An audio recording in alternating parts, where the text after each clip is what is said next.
अभी आपको जो चैप्टर में करवा रही हूँ, जो मैंने कल समझाया अब उसके क्वेश्चन आंसर बता रही हूँ। आपको समझना है अभी के अभी, तुरंत अपने दिमाग में बैठा लेना है और अभी तुरंत मैं टेस्ट लूंगी, ठीक है? उसके लिए भी रेडी रहना है। देखिए 8 के चारों ओर क्या पाया जाता है?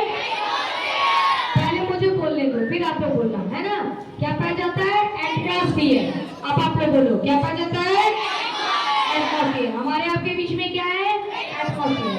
एटमॉस्फेयर की कितनी लेयर्स होती है? मेरा जिधर ध्यान दो, एटमॉस्फेयर की कितनी लेयर्स होती है? 5। पहले लेयर का नाम ट्रोपोस्फियर, दूसरा स्ट्रेटोस्फियर, तीसरा मेसोस्फियर, चौथा थर्मोस्फियर और पांचवा एक्सोस्फियर। ठीक है, एक बार वापस इसको बोलेंगे। आपसे ये पूछा जाएगा हम लोग कौन से स्फीयर में रहते हैं? ट्रोपोस्फियर में। कहाँ रहते हैं? ट्रोपोस्फियर। ट्रोपोस्फियर। अब याद करो। हाँ बेटा, चलिए देखिए, तो स्फीयर याद करो, बोलो ट्रोपो, स्ट्रेटो, मीसो, थर्मो, एक्सो। स्फीयर तुमको नहीं बोला, तुमको ये वर्ड याद करने, सब में स्फीयर तो लगा लेना आप लोग, ठीक है? या पूरा एक साथ बोलो, ट्रोपोस्फियर, स्ट्रेटोस्फियर, मीसोस्फियर, थर्मोस्फियर, एक्सोस्फियर। अब पूछूंगी तो आपको याद हो जाना चाहिए, ठीक है? एटमॉस्फेयर में डस्ट पार्टिकल सबसे ज्यादा कहाँ पाए जाते हैं? सबसे नीचे वाले में, यानी कि नंबर 1 वाले में, ठीक है?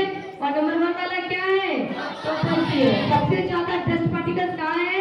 ट्रोपोस्फियर। क्योंकि यहाँ हम लोग रहते हैं, गाड़ियां चलती है, तो पार्टिकल्स भी यहाँ मौजूद होते हैं सबसे ज्यादा। आई में इमेज कहाँ बनता है? रेटिना पर। आई में इमेज कहाँ बनता है?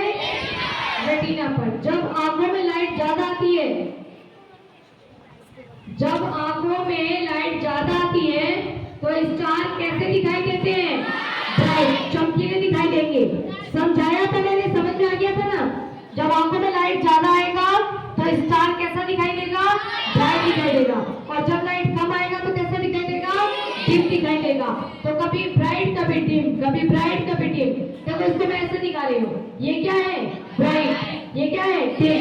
Bright dim, bright dim, bright dim. तो आपको कैसा दिखाई देगा? स्टार ट्विंकलिंग, ट्विंकलिंग स्टार दिखाई देंगे। क्यों दिखाई दे रहे हैं? क्योंकि ये देखो ब्राइट, ये देखो डिम।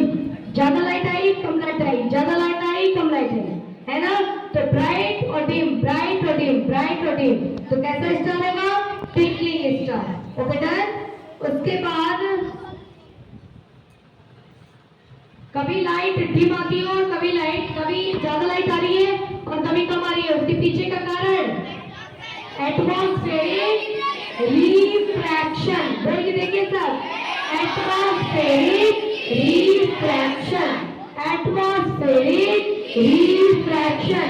बेटा एटमॉस्फेरिक रिफ्रैक्शन, एटमॉस्फेरिक रिफ्रैक्शन। समझ में आ गया ना? लाइट ज्यादा आती है, कम आती है, इसके पीछे का कारण है एटमॉस्फेरिक रिफ्रैक्शन, ठीक है? जहाँ स्टार होते हैं क्या आपको वही दिखाई देते हैं? नहीं, वो आपको वहां पर दिखाई नहीं देते हैं। तो जहाँ दिखाई देते हैं हमको, वो उनकी कौन सी पोजीशन होती है? वर्चुअल। कौन सी पोजीशन? वर्चुअल। और जहाँ